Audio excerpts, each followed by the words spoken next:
শ্রেণীর ছাত্রছাত্রী, আমি দীপান্বিতা ম্যাডাম। আমার ইউটিউব চ্যানেল দীপাস টিচিংয়ে তোমাদের সবাইকে স্বাগত। আজকে যে কারণে আসা সেটা অত্যন্ত গুরুত্বপূর্ণ, তাই একদম কথা না বাড়িয়ে সরাসরি চলে যাচ্ছি মূল আলোচনায়।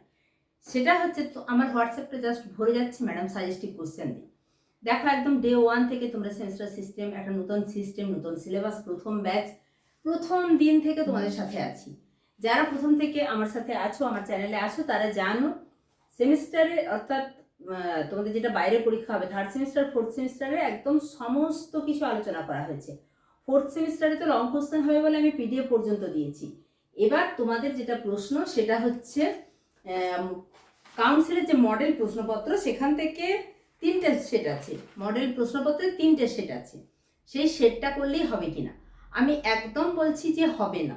5 নম্বরের প্রশ্ন তো হবেই না, কারণ 5 নম্বরের প্রশ্নে সমুদ্র স্রোতের পরিবেশগত প্রভাব, নদী ও হিমবাহের মিলিত কাজের ফলে 3টি ভূমিরূপ। আরেকটা সেটে আছে 2টি মহাদেশীয় পাতের সংঘর্ষ সীমানায় গঠিত ভূমিরূপ, আরেকটা হচ্ছে জীববৈচিত্র্য বিনাশের 5টি প্রধান কারণ। আরেকটাতে আছে নদীর পুনর্জীবন লাভের ফলে গঠিত 3টি প্রধান ভূমিরূপ, আরেকটি হচ্ছে একটি ক্রান্তীয় ঘূর্ণবাতের জন্ম থেকে বিলুপ্তি পর্যন্ত বিভিন্ন পর্যায়গুলি আলোচনা করো। আমি তোমাদেরকে যেগুলো গুরুত্বপূর্ণ বলে বলছি সেটা একদম মন দিয়ে শুনো। কাউন্সিলের যে মডেল সেট, সেখানে তোমরা মডেল সেটটাতে যাবে, গিয়ে ওখানে এই যে 2টি পাতের সংঘর্ষ সীমানায় গঠিত ভূমিরূপ 1 নম্বর সেটে আছে। এটা হয়তো পরীক্ষায় আসতে পারে, কিন্তু এর এত ছবি হবে এই পরীক্ষার একটা পরীক্ষাতে একটা কোশ্চেন লিখলে মোটামুটি তোমার মানে 1 ঘন্টা সময় চলে যাবে। ফলে আমি অবশ্যই বলবো এরকম কোশ্চেন করবে না। জীববৈচিত্র্য বিনাশের 5টি কারণ, এটা আসতে পারে। যেটা দেখলাম 2 নম্বর সেটে আছে নদীর পুনর্যৌবন লাভের ফলে গঠিত ভূমিরূপ উপযুক্ত চিত্র সহ। এটাও কিন্তু গুরুত্বপূর্ণ, কিন্তু আমার মনে হয় পুনর্যৌবন লাভ তোমাদের এলে 3 নম্বরের জন্য আসবে। তোমরা একদম মিলিয়ে নিও। এবার তোমাদেরকে আমি কি সাজেস্ট করব 5 নম্বরের প্রশ্নের জন্য। 5 নম্বরের প্রশ্নের জন্য আমাকে যদি জিওটেকটনিক অর্থাৎ প্রথম চ্যাপ্টার থেকে বলতে বলো, সেক্ষেত্রে আমি বলবো দেখো এখানে তোমরা দেখতেই পাচ্ছ যে সেটগুলো, অর্থাৎ এখানে হচ্ছে চ্যাপ্টার ওয়াইজ যে আছে। আমি তো সেট থেকে প্রশ্নগুলো বলেই দিলাম, এখন সেটে আমি যাচ্ছি না। আমি প্রত্যেকটা চ্যাপ্টার ওয়াইজ যেগুলো আছে সেগুলোর ক্ষেত্রে বলি। এই কোশ্চেনটা তোমাদের জন্য খুব গুরুত্বপূর্ণ। সমুদ্রবক্ষের বিস্তৃতি তত্ত্বের সপক্ষে 5টি যুক্তি, এটা এবিটিএ টেস্ট পেপারে বারে বারে এসেছে। আর এটা তো বললাম তোমরা পরীক্ষায় লিখতে গেলে সময় কুলাতে পারবে না। 2টি মহাদেশীয় পাতের সংঘর্ষ সীমানায় সৃষ্ট ভূগাঠনিক বৈশিষ্ট্যের ব্যাখ্যা দাও। এখানে চ্যাপ্টার ওয়াইজ কোশ্চেন করা আছে, বাট তোমরা এত লেংদি কোশ্চেন যেগুলোতে প্রচুর ছবি হবে, প্রচুর জটিল হবে, সেরকম কোশ্চেনে যাবে না। আমি তোমাদেরকে যেটা সাজেস্টিভ হিসাবে বলবো, তোমরা ভূমিরূপ গঠনকারী প্রক্রিয়া সমূহ এবং ক্ষয়চক্র 2টো চ্যাপ্টার খুব ভালো করে পড়ো। এইখানে যে 5 নম্বরের প্রশ্ন আছে ভূমিরূপের, সেখানে সমুদ্র তরঙ্গের ক্ষয়কাজের ফলে সৃষ্ট ভূমিরূপ একটুখানি আচ্ছা, প্রথম প্রশ্ন আমি তোমাদেরকে দেখিয়ে দিয়েছি সমুদ্রবক্ষের বিস্তৃতি তত্ত্বের প্রমাণ। তারপর দেখো প্রশ্নমান 5-এ যেটা ভূমিরূপ গঠনকারী প্রক্রিয়া সমূহ, সেখানে সমুদ্র তরঙ্গের ক্ষয়ের ফলে গঠিত 3টি ভূমিরূপের সচিত্র বিবরণ দাও। এবার তোমরা বলবে যে ম্যাডাম আপনি কি করে জানলেন সমুদ্র তরঙ্গ আসবে? এগুলো আমরা কিভাবে বুঝতে পারি? ধরো নদীর ক্ষয়ের ফলে, নদীর সঞ্চয়ের ফলে, বায়ুর ক্ষয়ের ফলে, বায়ুর সঞ্চয়ের ফলে, নদী ও হিমবাহের মিলিত কাজের ফলে। আমাকে কদিন আগে একজন প্রশ্ন করছিল নদী এবং হিমবাহের মিলিত কাজের ফলে গঠিত ভূমিরূপ কোনগুলো হবে। সেটা হচ্ছে হিমবাহের একদম নিচে যখন হিমবাহ গলে যাচ্ছে, এসকার, ড্রামলিন, তারপরে দ্রাবরেখা, বোল্ডার ক্লে, ওইটা যেটা তোমরা টেনে পড়ে এসছো। ফলে এগুলো সমস্ত টেনের কোশ্চেন। তাহলে আমি কেন এটাকে গুরুত্ব দিচ্ছি, অর্থাৎ ভূমিরূপ গঠনকারী প্রক্রিয়া সমূহের 3 নম্বরের প্রশ্নটাকে গুরুত্ব দিচ্ছি। সমুদ্র তরঙ্গের ক্ষয়ের ফলে সৃষ্ট ভূমিরূপ এবং সমুদ্র তরঙ্গের সঞ্চয়ের ফলে সৃষ্ট ভূমিরূপ ভীষণ রকমভাবে গুরুত্বপূর্ণ। এখানের ভূমিরূপগুলো লং কোশ্চেন এবং 3 নম্বরের প্রশ্নের জন্য বা 2 নম্বরের একটা যে কোনো ভূমিরূপ দিল, সেখান থেকে 2 নম্বরের প্রশ্নের জন্য গুরুত্বপূর্ণ। চলে যাব পরের সাইকেল অফ ইরোশন, এই চ্যাপ্টারের গুরুত্বপূর্ণ 5 নম্বরের প্রশ্নে। সেটা হচ্ছে উইলিয়াম মরিস ডেভিস বর্ণিত স্বাভাবিক ক্ষয়চক্রের বিভিন্ন পর্যায়গুলির বিবরণ দাও। দেখো উইলিয়াম মরিস ডেভিস বর্ণিত ক্ষয়চক্র, এটা তোমরা প্রথম পড়ছো। এই ক্ষয়চক্র সাথে মরু ক্ষয়চক্র এবং ডেভিসের ক্ষয়চক্র পড়তে গিয়ে landscape is a function of structure, process and stage, অর্থাৎ ভূমিরূপ যে গঠন, প্রক্রিয়া এবং পর্যায়ের সম্মিলিত ফল, এভাবেও কিন্তু কোশ্চেনটা আসতে পারে। ফলে ক্ষয়চক্র খুব ভালো করে করবে। এই প্রশ্নটাই আলাদাভাবে landscape is a function of structure process and stage, অর্থাৎ সেখানে তোমাকে ভূমিরূপ গঠনকারী প্রক্রিয়া, ভূমিরূপের গঠন এবং পর্যায় প্রত্যেকটি জিনিস নিয়ে আলোচনা করতে হবে, যেটি এখানেও করতে হবে। এই যে নদীর পুনর্জৈব লাভের ফলে গঠিত ভূমিরূপ আমি 5 নম্বরের মতো করিয়েছি এমটিএ টেস্টে যখন করালাম, কিন্তু দেখবে এটা অতটা 5 নম্বরের জন্য গুরুত্বপূর্ণ নয়। 5 নম্বরের জন্য তোমাদেরকে আমি বারবার বলছি সমুদ্র তরঙ্গের কাজের ফলে সৃষ্ট ভূমিরূপ, এছাড়া তোমরা সমুদ্রবক্ষের বিস্তৃতি, জীববৈচিত্র্য বিনাশের কারণ, এখনো বায়ুমণ্ডলটা পাবো, সমুদ্র স্রোতের প্রভাব বা সমুদ্র স্রোতের কারণ। এছাড়া যেটা করবে সেটা হচ্ছে কোপেনকৃত জলবায়ু তোমাদের 3 নম্বরের জন্য আসবে। 5 নম্বরের জন্য মানে কোপেনের জলবায়ু 5 নম্বরের মতো লিখতে গেলে অনেক বড় হবে, অত জটিল করে তোমরা কেউ পড়োনি। সবচেয়ে যেটা মুশকিল হয়েছে যে প্রথমে বলা হয়েছিল 3টে কোশ্চেন থাকবে, সেটা কিন্তু 2টো কোশ্চেন করা হয়েছে মডেল সেটগুলোতে যা দেখলাম, ফলে তোমাদের কোশ্চেনটা একটু কমে গেল। আমি কিন্তু শুধু 5 নম্বর নিয়ে কথা বলছি, মানে শুধু প্রাকৃতিক ভূগোল নিয়ে কথা বলছি।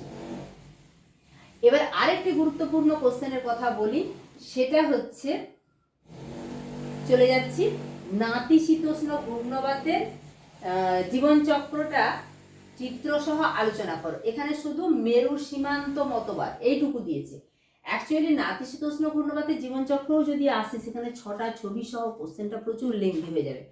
সবচেয়ে ইজি ক্ষয়চক্র এবং ভূমিরূপ গঠনকারী প্রক্রিয়া খুব ভালো করে পড়ো, তোমার ম্যাক্সিমাম কোশ্চেন কিন্তু কভার হয়ে যাবে। বাকি কিন্তু তুমি দেখবে জীববৈচিত্র্য, সেখানে এক্সিটু সংরক্ষণ, ইনসিটু সংরক্ষণ, এগুলো তো তোমরা করবে। আমি 3 নম্বরে 2 নম্বরে দাগ দিয়ে রেখেছি, সেগুলো তোমাদেরকে বলবো। এই যে বায়ুমণ্ডল থেকে যেটা বললাম, প্রশান্ত মহাসাগরের প্রধান প্রধান সমুদ্র স্রোতের বিবরণ দাও, আটলান্টিক মহাসাগরের 2টি উষ্ণ স্রোত, 2টি শীতল স্রোত এবং তাদের প্রভাব ব্যাখ্যা করো। সমুদ্র স্রোত দেখলেই তো আমার স্কুলের স্টুডেন্টরা ভয় পালিয়ে যায়, আর বলার কিছুই নেই। তো শুধুমাত্র সমুদ্র স্রোত থেকে 2টি কোশ্চেনই তারা লিখবে, সমুদ্র স্রোত সৃষ্টির কারণ এবং সমুদ্র স্রোতের প্রভাব। আমি জানি তোমরা যারা সবাই দেখছো আমার অনলাইন স্টুডেন্ট, সবাই সেটাই বলবে যে সমুদ্র স্রোত বিশাল জটিল চ্যাপ্টার, আমরা লিখতে পারবো না। হ্যাঁ, প্রভাব এবং কারণ এগুলো হলে একটা থিওরিটিক্যাল ব্যাপার, আমরা লিখে দেবো। কিন্তু ছবি সহ সমুদ্র স্রোতটা লেখা যে কত সহজ, তবে এখানেও আমি বাদ দিচ্ছি এই কারণে, কারণ ওটাও 10-এর কোশ্চেন, যদিও 10-এর স্রোতগুলো ডিটেলস পড়তে হয়নি। এরপরে 5 নম্বরে যেটা পড়বে সেটা গুরুত্বপূর্ণ হচ্ছে জীববৈচিত্র্য বিনাশের প্রাকৃতিক কারণ এবং জীববৈচিত্র্য বিনাশের মানবীয় কারণ, মানে মানুষ কিভাবে জীববৈচিত্র্যকে ধ্বংস করছে। এরপরে কিন্তু ফান্ডামেন্টালস অফ হিউম্যান জিওগ্রাফিতে চলে যাচ্ছে। তাহলে আমি আশা করছি বোঝাতে পারলাম যে আমি কোন জিনিসগুলো তোমাদেরকে পড়তে বলছি। এরপরে আমি প্রাকৃতিক ভূগোল থেকে তোমরা একটুখানি মডেল সেটগুলো নিয়ে বসো, আমি একটুখানি তোমাদেরকে দাগ দিয়ে দিচ্ছি, তাতে তোমাদের সুবিধা হবে। প্রথম যে প্রশ্নটি আছে, সমুদ্রবক্ষের বিস্তৃতি বলতে কি বোঝো, ভালো করে করবে। 6 দাগে যেটি আছে গঠনমূলক পাত সীমান্ত কাকে বলে, ভালো করে করবে। পাত সঞ্চালনের প্রধান 2টি কারণ উল্লেখ করো, ভালো করে করবে। বৃত্তচাপীয় দ্বীপমালা কাকে বলে, ট্রান্সফর্ম চ্যুতি কিভাবে গঠিত হয়। আচ্ছা, এরপরে 3 নম্বরের জন্য আমি বলবো সমুদ্রবক্ষের বিস্তৃতি 3টি কারণ ব্যাখ্যা করো। আরেকটা হচ্ছে মহাদেশীয় দুটো যে মহাদেশীয় পাত সীমান্তে কোনো আগ্নেয়গিরি কেন অবস্থান করে না, প্রশান্ত মহাসাগরে অধিক সংখ্যক সমুদ্র খাত কেন লক্ষ্য করা যায়, এগুলোও বলবো যে তোমরা আগেই পড়েছো। 3 নম্বরে 5 নম্বরে এত জটিল কোশ্চেন আসবে না, এবং এই চ্যাপ্টার থেকে এলে তোমরা যে সেটা এড়িয়ে যাবে সেটা আমি জানি।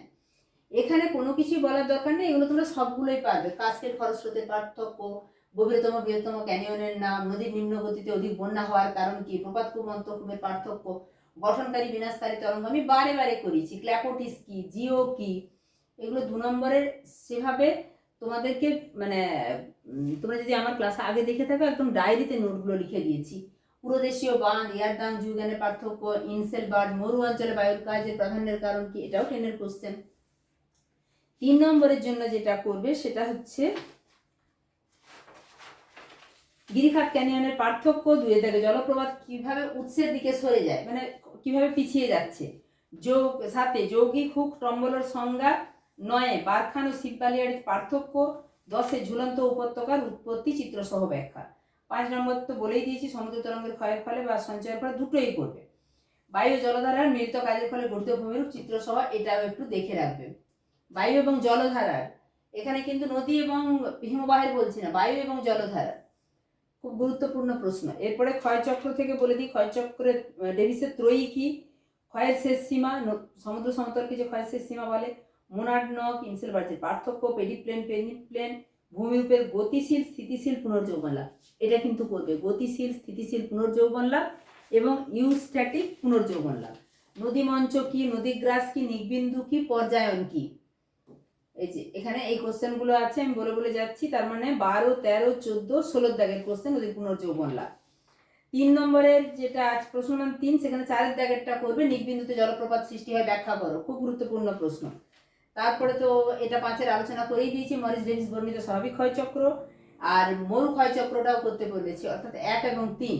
এরপরে চলে যাচ্ছি অ্যাটমসফিয়ারে, সেখানে 5-এরটা করবে ঘূর্ণবাতের চক্ষু কি, 8-এ করবে উষ্ণ সীমান্ত, শীতল সীমান্ত, 9-এ, 10-এ অন্তর্লীন অবরুদ্ধ সীমান্ত, ফ্রন্টোজেনোসিস আর ফ্রন্টোলাইসিস অবশ্যই করবে, খুব গুরুত্বপূর্ণ প্রশ্ন আসতেই পারে।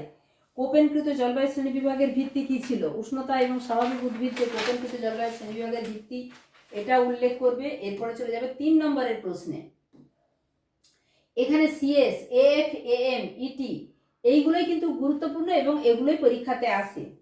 প্রশ্ন মান 3-এ ঘূর্ণবাত প্রতিভ ঘূর্ণবাতের মধ্যে পার্থক্য। তারপরে চলে যাবে 9-এ কোপেনকৃত এবিসি, একদম প্রাইমারি ডিভিশন ABCDE, এগুলো কোন কোন জলবায়ুকে নির্দেশ করছে ভালো করে দেখে নিবে।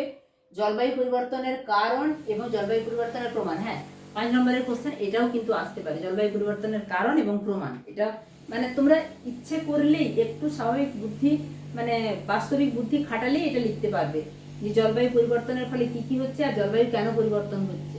সমস্ত কিছুর মূলেই কিন্তু আমাদের নিজেদের যে লাইফস্টাইল, অর্থাৎ আমরা বেশি করে যে বাতাসে গ্রিনহাউস গ্যাস নির্গমন হচ্ছে, আমাদের অতি ব্যবহারের যে সমস্ত জিনিসগুলো অতি ব্যবহারের ফলে বা সিএফসির অতি ব্যবহারের ফলে, এই বৃক্ষচ্ছেদনের ফলে ফলে আমাদের কারণেই যে জলবায়ু পরিবর্তন হচ্ছে, এরকম 5টা কারণ তুলে ধরতে হবে।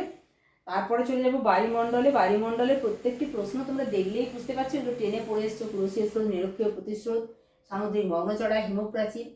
আচ্ছা 3-এ নিউফাউন্ডল্যান্ড উপকূলে, 3-এরটি নিউফাউন্ডল্যান্ড উপকূলে ঘন কুয়াশা সৃষ্টি হওয়ার কারণ কি, একই অক্ষাংশে অবস্থিত হওয়া সত্ত্বেও লাব্রাডর উপকূলে বরফ জমলে ব্রিটিশ দ্বীপপুঞ্জে বরফ জমে না কেন। তারপরে শৈবাল সাগর কিভাবে সৃষ্টি হয়েছে, 7-এর দাগে যেটি আছে। এরপরে আছে সমুদ্র স্রোত সৃষ্টির প্রধান 5টি কারণ এবং সমুদ্র স্রোতের প্রভাব, আমি তো বলেছি এটা তোমরা লিখতে পারবে। আচ্ছা জীব বৈচিত্র্যে কিন্তু অন্তঃক্ষেত্রীয় সংরক্ষণ, বহিঃক্ষেত্রীয় সংরক্ষণ, অর্থাৎ ইনসিটু সংরক্ষণ, এক্সিটু সংরক্ষণ। জিন ভান্ডার কি, ইনভিট্রো সংরক্ষণ, জীব বৈচিত্র্য বিনাশ, অর্থাৎ 7, 8, 9, 10, 11, 7, 8, 9, 10, 11 তোমরা তো এই মডেল কোশ্চেন সেটটা পেয়েছো, সেখান থেকে দেখে নিতে পারবে। প্রশ্ন মান 3-এর মধ্যে করবে 2-একটা জিনগত বৈচিত্র্য, প্রজাতিগত বৈচিত্র্য করবে, 5-এটা জীব বৈচিত্র্যের বিনাশের কারণ হিসেবে চোরা শিকার, কৃষিভূমির সম্প্রসারণ এবং বহুমুখী নদী পরিকল্পনা কতটা দায়ী করবে। 6-টা অন্তঃক্ষেত্রীয় সংরক্ষণ, বহিঃক্ষেত্রীয় সংরক্ষণ, এটা কিন্তু 2-এও আসতে পারে, 3-এও আসতে পারে। আর করবে নিরক্ষীয় অঞ্চলে সর্বাধিক জীব বৈচিত্র্য লক্ষ্য করা যায় কেন, এখানে যেহেতু উষ্ণতা বেশি এবং বৃষ্টিপাত বেশি, মূলত বৃষ্টিপাত বেশির কারণে জীব বৈচিত্র্য, উদ্ভিদেরও বৈচিত্র্য বেশি, প্রাণীরও বৈচিত্র্য বেশি। এরপরে যেটা 5-এর জীব বৈচিত্র্য বিনাশের কারণ, আবার এই জীব বৈচিত্র্য সংরক্ষণের পদ্ধতিগুলো দেয়া আছে। জীব বৈচিত্র্য সংরক্ষণের পদ্ধতি আশা করব সারা বছর মানে তোমাদের থার্ড সেমিস্টারের পর থেকে যদি ভালো করে পড়ে থাকো, আমার ক্লাসগুলো সব দেখে থাকো, সবই পেয়ে থাকবে। গুরুত্বপূর্ণ এই ভিডিওটা অবশ্যই বন্ধুদের মধ্যে তাড়াতাড়ি শেয়ার করে দাও, যাতে তারাও এই গুরুত্বপূর্ণ প্রশ্নগুলো সম্পর্কে জানতে পারে। ঠিক আছে, তারপরে তো পরশু দিনে, কালকে নয় পরশু দিনে আলোচনা হবেই যে এই প্রশ্নগুলোই তোমরা কমন পাচ্ছ কিনা। ঠিক আছে।